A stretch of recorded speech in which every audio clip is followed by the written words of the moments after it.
Hello everyone, स्वागत है आपका यूपीएससी हिंदी में। हम लोग स्टार्ट कर रहे हैं 100 डेज़ प्लान, जिसमें हम लोग वन बाय वन अलग अलग सब्जेक्ट्स देखेंगे। फोकस रहेगा यूपी पीसीएस पे, साथ ही अन्य स्टेट सर्विसेज के जो भी एग्ज़ाम्स होंगे। यहाँ पे हम लोग स्टार्ट करेंगे पॉलिटी के साथ। पॉलिटी के जो भी नोट्स होंगे वो आपको हिंदी और इंग्लिश में प्रोवाइड कर दिए जाएंगे इस पर्टिकुलर टेलीग्राम चैनल पे, तो आप लोग इस टेलीग्राम चैनल को ज्वाइन कर सकते हैं। स्टार्ट करते हैं फर्स्ट टॉपिक से।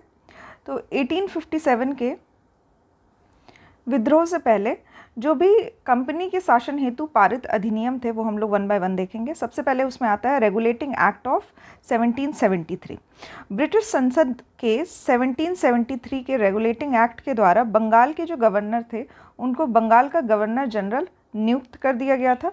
इसके साथ ही 4 सदस्यीय कार्यकारी परिषद का गठन किया गया था, जिसका कार्यकाल था 5 वर्षों का।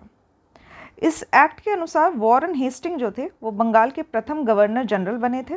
इसके साथ ही जो ये कार्यकारी परिषद के 4 मेंबर्स हैं वो थे फ्रांसिस, क्लेवरिंग, मानसन और बारवेल। इसके साथ ही देखा जाए तो यहाँ पे सेंट्रलाइजेशन का कंसेप्ट स्टार्ट हो गया था। सेंट्रलाइजेशन का कंसेप्ट कैसे स्टार्ट हुआ था? तो यहाँ पे ये जो मद्रास और बॉम्बे की प्रेसिडेंसी हुआ करती थी, जो सेपरेट प्रेसिडेंसी थी, अब इस प्रेसिडेंसी को बंगाल के ही अधीन कर दिया गया था। साथ ही जो फोर्ट विलियम्स है इसकी प्रेसिडेंसी भी बंगाल के गवर्नर जनरल को दे दी थी। इसमें क्या था कि सैनिक जो मिलिट्री है और असैनिक शासन यानी कि सिविल जो भी लॉज बनाए जाएंगे वो अब इन्हीं के अधीन बनाए जाएंगे। साथ ही 1774 में एक सुप्रीम कोर्ट इस्टेब्लिश किया गया था। ये जो सुप्रीम कोर्ट है ये कलकत्ता में इस्टेब्लिश किया गया था और उसके जो मुख्य न्यायाधीश थे, एक चीफ जस्टिस थे और 3 अदर जजेस थे। ठीक है, तो पहले जो चीफ जस्टिस थे यहाँ के वो थे एलिजा इम्पे। ये भी नाम आप याद कर सकते हैं, कभी एग्जाम्स में पूछ लिया जाता है। इसके साथ ही इसी पर्टिकुलर जो रेगुलेटिंग एक्ट था इसके तहत कंपनी के जो कर्मचारी थे इनको निजी व्यापार यानी कि जो अपना पर्सनल ट्रेड है उसको करने की मनाही थी, और साथ ही भारतीयों से किसी भी तरह का आप गिफ्ट या उपहार या फिर किसी प्रकार का रिश्वत, ब्राइब, ये सभी नहीं ले सकते थे, क्योंकि उस टाइम पे कंपनी में हो रहे जो भी करप्शन थे उनको भी रोकना था। ठीक है, तो यहाँ पे एंड होता है हम लोगों का रेगुलेटिंग एक्ट ऑफ 1773।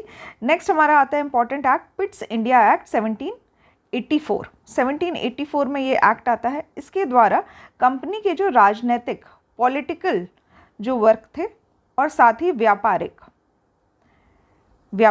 जो ट्रेड रिलेटेड वर्क थे इनको सेपरेट कर दिया गया था, इसका पृथकीकरण कर दिया गया था। और इसके साथ ही कोर्ट ऑफ डायरेक्टर्स, इसको बीओडी शॉर्ट में याद कर सकते हैं आप, और साथ ही बोर्ड ऑफ कंट्रोल, इसकी स्थापना की गई थी। एक नियंत्रण बोर्ड और एक निदेशक मंडल की स्थापना की गई थी। ये बोर्ड ऑफ कंट्रोल का जो काम था वो था राजनीतिक मामलों का प्रबंधन। ठीक है, तो पॉलिटिकल वर्क या फिर एडमिनिस्ट्रेशन जो था वो बोर्ड ऑफ कंट्रोल के हाथ में था, और जो कोर्ट ऑफ डायरेक्टर्स थे ये व्यापारिक यानी कि कमर्शियल वर्क जो था वो बीओडी संभालते थे। ठीक है, तो यहाँ पे दोनों को सेपरेट कर दिया गया था। 2 इंपॉर्टेंट बॉडीज़ हैं, इसको कोर्ट ऑफ डायरेक्टर्स के नाम से भी जानते हैं। नहीं, यहाँ पे इसको कोर्ट ऑफ डायरेक्टर्स कहा जाता था, तो ये आपका हो जाएगा सीओडी। यहाँ पे कोर्ट ऑफ डायरेक्टर्स भी इसको कहा जाता है। ठीक है, तो बोर्ड ऑफ डायरेक्टर्स या फिर कोर्ट ऑफ डायरेक्टर्स दोनों एक ही चीज़ है। इसके बाद आता है 1786, कुछ खास इंपॉर्टेंट नहीं है, बस देख लेते हैं एक लाइन में। 1786 के अधिनियम के द्वारा गवर्नर जनरल को विशेष परिस्थितियों में अपने परिषद के निर्णय को निरस्त करने अथवा लागू करने का अधिकार प्रदान था। ठीक है, तो यहाँ पे गवर्नर जनरल को कुछ पावर्स दे दी गई थी। इसके साथ ही गवर्नर जनरल को प्रधान सेनापति की शक्तियां भी प्रदान कर दी गई थी। तो ये दोनों ही इंपॉर्टेंट शक्तियां थी, और ये सर्वप्रथम अधिकार पाने वाले जो गवर्नर जनरल थे वो थे लॉर्ड कॉर्नवालिस। ठीक है, नेक्स्ट आता है हमारा 1793 का चार्टर एक्ट। तो ये भी शॉर्ट में हम लोग देख लेते हैं कि इसके अंतर्गत कंपनी के जो अधिकार थे उसको 20 वर्षों के लिए बढ़ा दिया गया था। कुछ भी इंपॉर्टेंट नहीं है इसमें। इंपॉर्टेंट है नेक्स्ट चार्टर एक्ट ऑफ 1813। तो इस चार्टर एक्ट के द्वारा पहली बार भारतीयों की शिक्षा पर प्रति वर्ष 1 लाख रुपए खर्च करने का उपबंध किया गया था। इसके साथ ही कंपनी के भारतीय व्यापार के एकाधिकार को समाप्त कर दिया गया था। तो यहाँ पे कंपनी की जो मोनोपोली थी इंडिया में ट्रेड करने की वो ख़त्म कर दी गई थी। हालांकि यहाँ पे जो चाइना के साथ व्यापार होता था और जो चाय का व्यापार होता था, टी का ट्रेड और चाइना के साथ ट्रेड, इसमें अभी भी इस कंपनी की मोनोपोली, ईस्ट इंडिया कंपनी की मोनोपोली बनी हुई थी। नेक्स्ट हमारा आता है चार्टर एक्ट ऑफ 1833। इस चार्टर एक्ट के द्वारा बंगाल के जो गवर्नर जनरल थे, इनको संपूर्ण भारत का गवर्नर जनरल बना दिया गया था। ठीक है, तो अब ये सिर्फ गवर्नर जनरल ऑफ बंगाल नहीं थे, ये गवर्नर जनरल ऑफ इंडिया बन गए थे। और ठीक है, तो ये जो थे, ये first time Lord William Bentinck जो थे, ये भारत के प्रथम गवर्नर जनरल बने थे। ठीक है, तो ध्यान दीजिएगा, यहाँ भारत का प्रथम गवर्नर जनरल है, बंगाल का प्रथम गवर्नर जनरल नहीं है। ठीक है, इस चार्टर एक्ट की धारा 87 के अनुसार, ये भी कुछ खास इंपॉर्टेंट नहीं है क्योंकि इससे रिलेटेड क्वेश्चंस आए नहीं है कभी, बट पढ़ लेते हैं इसको एक बार, कि इसके अनुसार कोई भी भारतीय केवल धर्म, जन्म स्थान, वंश और वर्ण के आधार पर सरकारी सेवा के लिए अयोग्य नहीं समझा जाएगा। ठीक है, तो यहाँ पे भारतीयों को भी जो मेन स्ट्रीम सर्विसेज हैं उसमें आने के लिए एक तरह का कुछ प्रावधान बनाए जा रहे हैं। लेटर ऑन हम लोग देखेंगे कि कैसे मेन स्ट्रीम सिविल सर्विसेज में इंडियंस को अलाउ किया जाता है आगे के एक्ट्स में। ठीक है, देश के शासन प्रणाली को केंद्रीकरण कर दिया गया था। ठीक है, तो यहाँ पे भी सेंट्रलाइजेशन ही हो रहा है, सेंट्रलाइजेशन। ठीक है, सेंट्रलाइजेशन कैसे हो रहा है, क्योंकि यहाँ पे जो बंगाल के गवर्नर जनरल हैं, इनको पूरे भारत का गवर्नर जनरल नियुक्त किया जा रहा है, यानी कि एक पर्टिकुलर पर्सन पे ही सेंट्रलाइज कर दी जा रही है सारी पावर्स। ठीक है, तो यहाँ पे लॉर्ड विलियम बेंटिक बनते हैं हमारे प्रथम गवर्नर जनरल। साथ ही कंपनी के जो समस्त ट्रेडिंग कार्य थे, अभी ट्रेडिंग के कार्य को समाप्त कर दिया गया है, जैसे कि मोनोपोली ख़त्म कर दी गई थी ईस्ट इंडिया कंपनी की, सिर्फ चाइना के साथ व्यापार चल रहा था और टी का ट्रेड चल रहा था, अभी वो भी ख़त्म हो गया। यहाँ पे ट्रेडिंग के सारे कार्य ख़त्म कर दिए गए हैं, बस भविष्य में उसे एज अ पॉलिटिकल पार्टी, यानी कि आपका राजनीतिक कार्य ही करना है, और बाकी अभी ट्रेडिंग का कार्य ख़त्म, एडमिनिस्ट्रेशन पे ही फोकस करना है। इसके साथ ही जो गवर्नर जनरल का परिषद था, उसमें एक कानूनी सदस्य, एक चौथा सदस्य ऐड कर दिया गया था, जो कि लॉ मेंबर था, और फर्स्ट लॉ मेंबर जो थे वो थे मैकाले। इस एक्ट के तहत जो परिषद था गवर्नर जनरल का, उसको पूरे भारत के लिए कानून बनाने का अधिकार प्रदान कर दिया गया था। जैसे कि यहाँ पे गवर्नर जनरल को गवर्नर जनरल ऑफ इंडिया बना दिया गया था, अभी उनके पास पावर थी कि पूरे भारत के लिए वो कानून बना सकते थे। नेक्स्ट है हमारा चार्टर एक्ट ऑफ 1853। तो यहाँ पे आप सीक्वेंस देख सकते हैं कि किस तरह से 1813 में एक्ट आता है, फिर 1833 में आता है, और फिर 1853 में आ रहा है। हर 20 ईयर्स पे चार्टर एक्ट जो है वो इम्प्लीमेंट किया जा रहा है। तो 1853 के चार्टर एक्ट के द्वारा विधायी शक्तियाँ, लेजिस्लेटिव पावर्स को कार्यपालिका शक्तियाँ, एग्जीक्यूटिव पावर्स के साथ सेपरेट कर दिया गया था। ऐसी व्यवस्था लाई गई थी कि आपकी विधायी शक्तियाँ जो थी, लॉ बनाने की जो पावर्स थी और लॉ को इम्प्लीमेंट करने की जो पावर्स थी, एग्जीक्यूटिव पावर्स, इन दोनों को सेपरेट कर दिया गया था। और विधि निर्माण हेतु इंडियन सेंट्रल लेजिस्लेटिव काउंसिल, इसका गठन किया गया था। ठीक है, तो इंडियन सेंट्रल लेजिस्लेटिव काउंसिल, इसकी स्थापना की गई थी। सिविल सेवकों की भर्ती एवं चयन हेतु खुली प्रतियोगिता का शुभारंभ किया गया था। तो यहाँ पे ओपन कंपटीशन स्टार्ट हुआ था सिविल सर्विसेज के लिए, लेकिन अभी भी इसमें इंडियंस अलाउड नहीं थे। ठीक है, इससे पहले इंडियंस अलाउड नहीं होते थे, बट 1853 वाला जो आपका चार्टर एक्ट है, इसके बाद ये कंपटीशन जो था ये ओपन कर दिया गया था, और ये कंपटीशन होता था आउट ऑफ इंडिया। इंग्लैंड में ही इस एग्ज़ाम को कंडक्ट करवाया जाता था, और अभी इंडियंस भी अलाउड हो गए थे इसके लिए। तो यहाँ पे ये पॉइंट करेक्ट कर लीजिए कि इंडियंस भी अलाउड हो गए थे 1853 के चार्टर एक्ट के द्वारा। नेक्स्ट आता है ब्रिटिश ताज के शासनाधीन पारित अधिनियम। ठीक है, तो अभी 1857 का जब विद्रोह होता है, उसके बाद जो एक्ट्स पास होते हैं वो ब्रिटिश क्राउन के अंडर पास किए जाते हैं। इसमें सबसे पहला एक्ट है गवर्नमेंट ऑफ इंडिया एक्ट 1853। इस एक्ट के द्वारा भारत का शासन ब्रिटिश ताज के अधीन कर दिया गया था। इसके साथ ही जो गवर्नर जनरल ऑफ इंडिया थे, वो अब वॉइसरॉय ऑफ इंडिया के पद पर नियुक्त किए जाने लग गए थे, और अब ये जो पर्टिकुलर पोस्ट थी, ये ब्रिटिश ताज का प्रत्यक्ष प्रतिनिधि यानी कि डायरेक्ट रिप्रेजेंटेटिव बन गया था।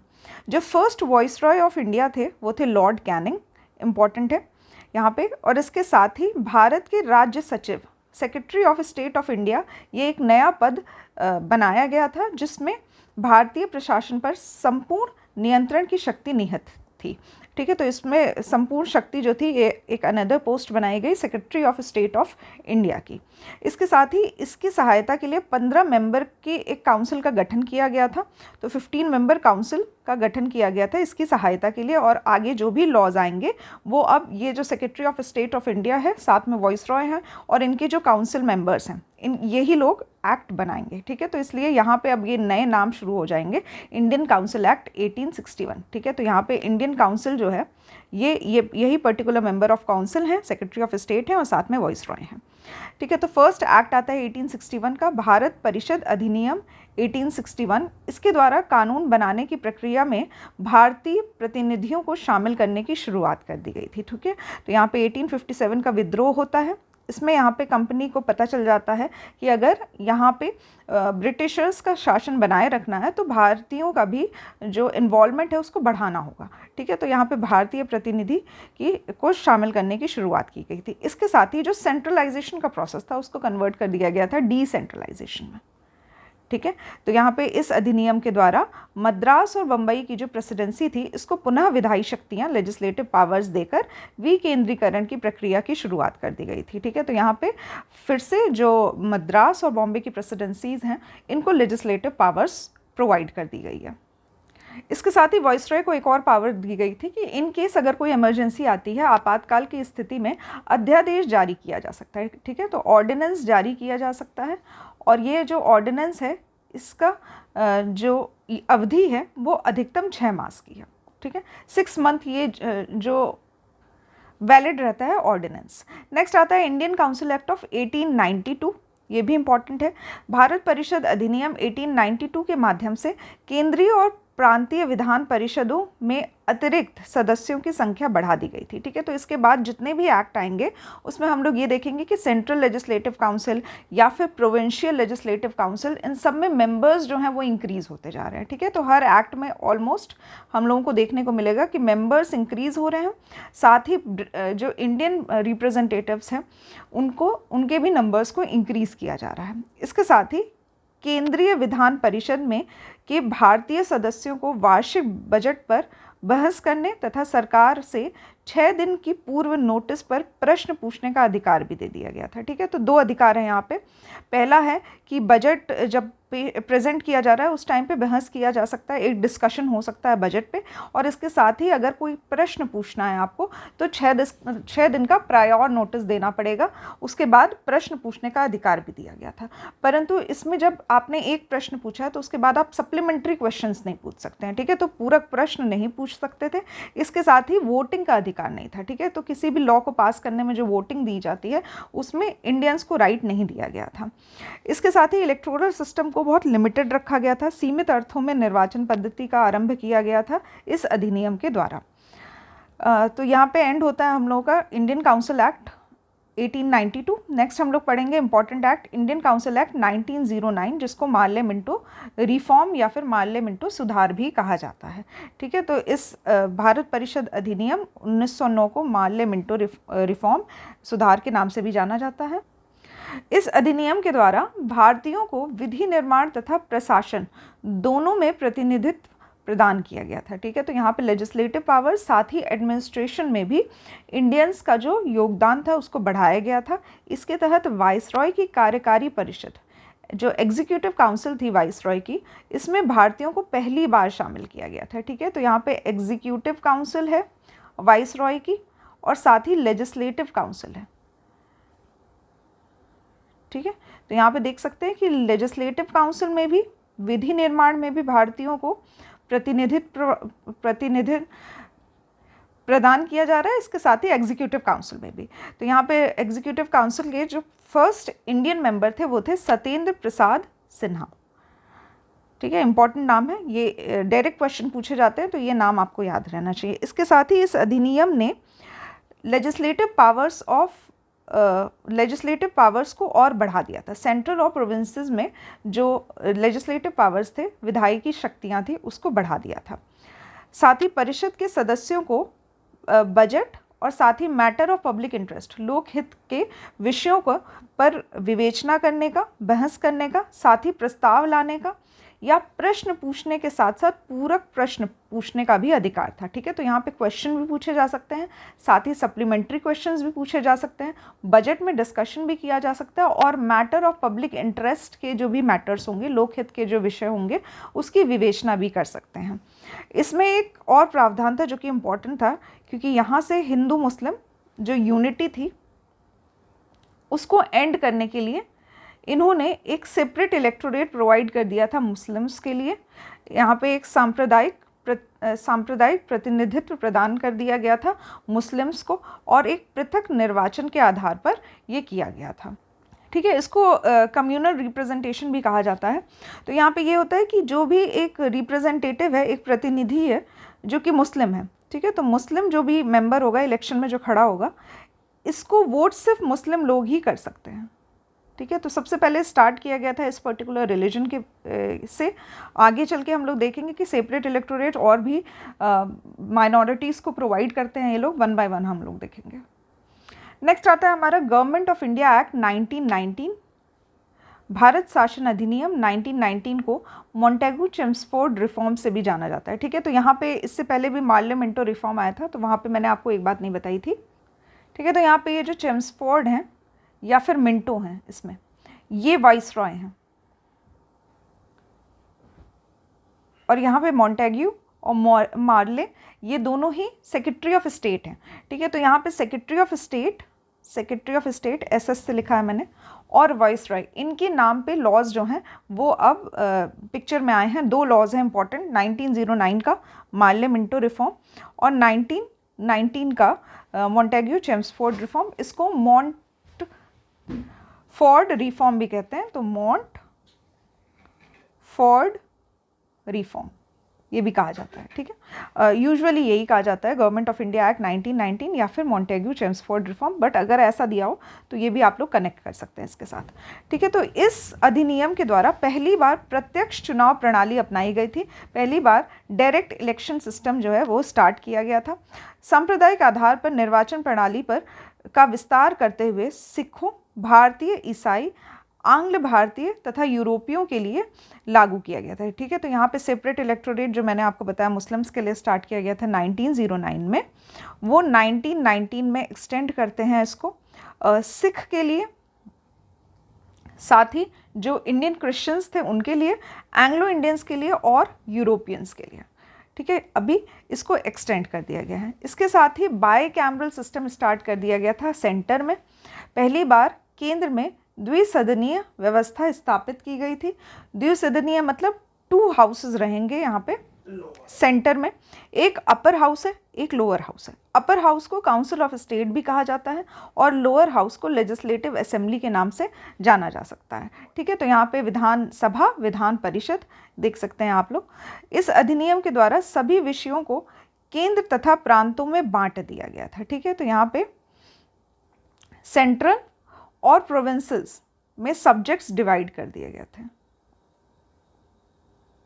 ठीक है, तो यहाँ पे सेंटर को भी स्ट्रॉन्ग बनाया जा रहा है, साथ ही प्रोविंसेस को भी सब्जेक्ट्स अलॉट किए जा रहे हैं, जिसपे प्रोविंस जो है वो अपने लेवल पे लॉज बना सकती है। द्विसदनीय केंद्रीय विधानमंडल समस्त ब्रिटिश भारत के लिए कानून बना सकती थी। साथ ही इस अधिनियम के तहत प्रांतों में द्वैत शासन प्रणाली लागू की गई थी। ठीक है, तो प्रोविंसेस में डायरकी इस्टेब्लिश की गई थी। डायरकी क्या होती है ये हम लोग देखेंगे। तो यहाँ पे प्रांतीय विषयों को 2 भागों में बांट दिया गया था। डायरकी का अर्थ ये है, द्वैत शासन का अर्थ ये है कि जो भी लॉज बनाने हैं उनको 2 पार्ट्स में डिवाइड किए जाते हैं। एक होती है रिजर्व्ड लिस्ट और एक होती है ट्रांसफर्ड लिस्ट। ठीक है, आरक्षित और हस्तांतरित। तो यहाँ पे रिजर्व्ड लिस्ट का अर्थ ये है कि गवर्नर जनरल जो होंगे, गवर्नर होंगे उस पर्टिकुलर प्रांत के, वो अपने एग्जीक्यूटिव काउंसिल के साथ मिलके इस पे लॉज बनाएंगे, उनको आरक्षित विषय कहा जाएगा। और जो हस्तांतरित यानी कि ट्रांसफर्ड लिस्ट होगी, उसमें गवर्नर अपने लेजिस्लेटिव काउंसिल के साथ मिलके जो है लॉज बनाएंगे। ठीक है, तो यहाँ पे रिजर्व्ड लिस्ट होता है और ट्रांसफर्ड लिस्ट होता है। ये प्रोविंसेस में स्टार्ट किया गया था, प्रांतों में स्टार्ट किया गया था। हालांकि ये लेटर ऑन सक्सेसफुल नहीं हुआ था, इसलिए इसको बंद कर दिया गया था। ये आगे हम लोग देखेंगे, ये नॉन सक्सेसफुल रहा था। इसके साथ ही इस अधिनियम में पहली बार रिस्पॉन्सिबल गवर्नमेंट शब्द का प्रयोग किया गया था। ठीक है, तो यहाँ पे पहली बार रिस्पॉन्सिबल गवर्नमेंट का जो वर्ड है उसका यूज़ किया गया था। ये डायरेक्ट क्वेश्चन आपसे पूछा जाता है कि first time responsible government word का यूज़ कब किया गया था, किस अधिनियम के द्वारा किया गया था। तो करेक्ट आंसर हो जाएगा 1919 का गवर्नमेंट ऑफ इंडिया एक्ट। इस अधिनियम के अंतर्गत एक आयोग का गठन किया जाना था।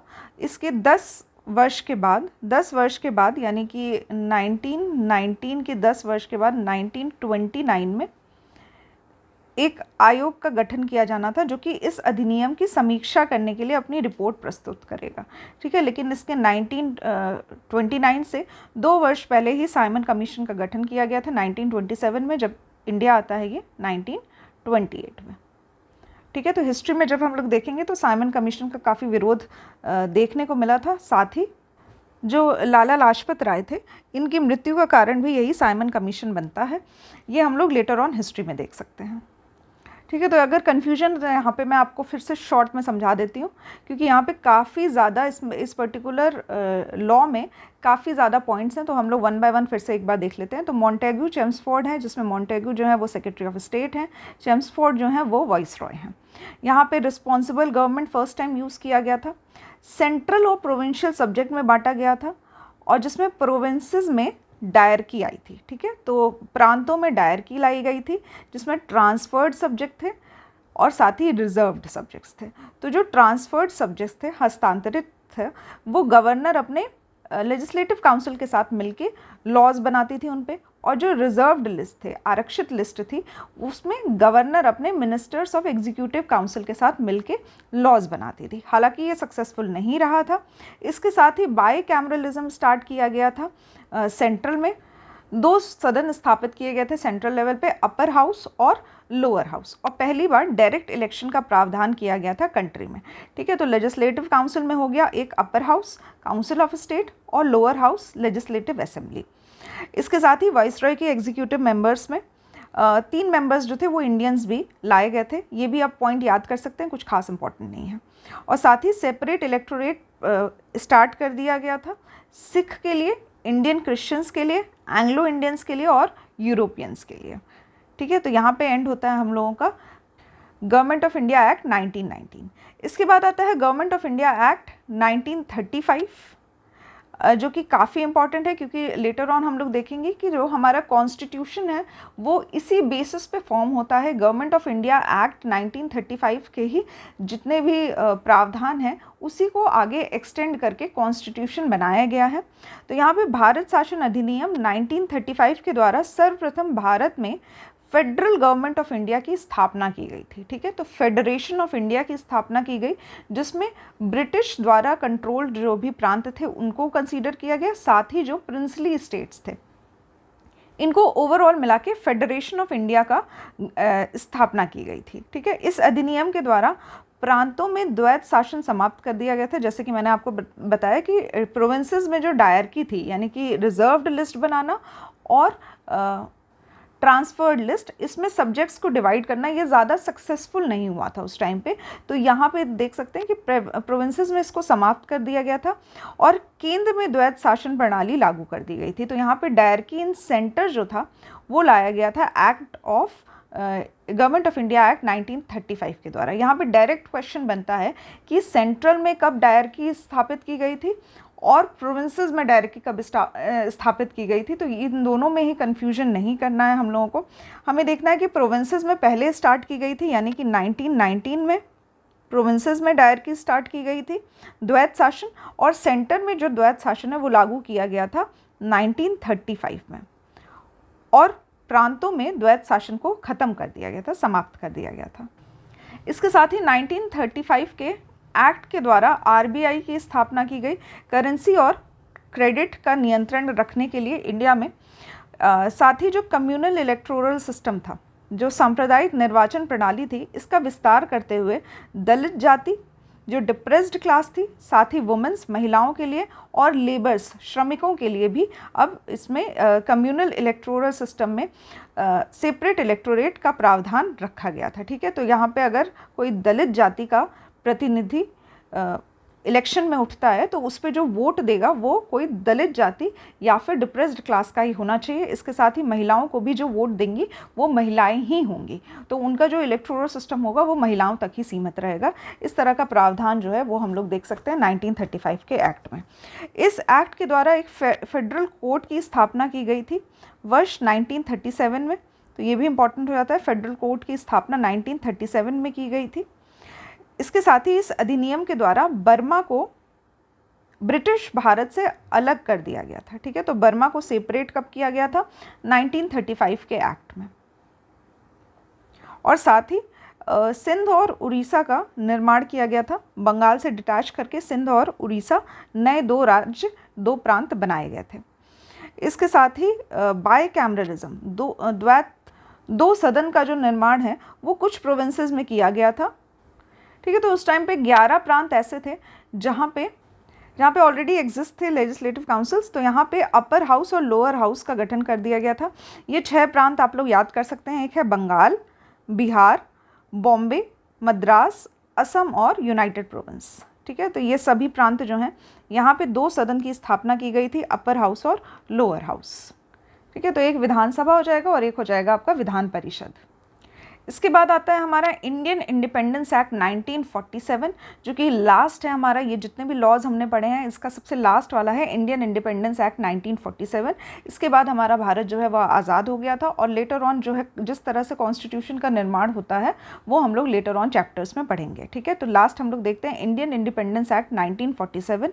भारतीय स्वतंत्रता अधिनियम 1947 ने 15 अगस्त 1947 को भारत को स्वतंत्र एवं संप्रभु राष्ट्र घोषित कर दिया था। एक सॉवरेन स्टेट बन गया था हमारा इंडिया।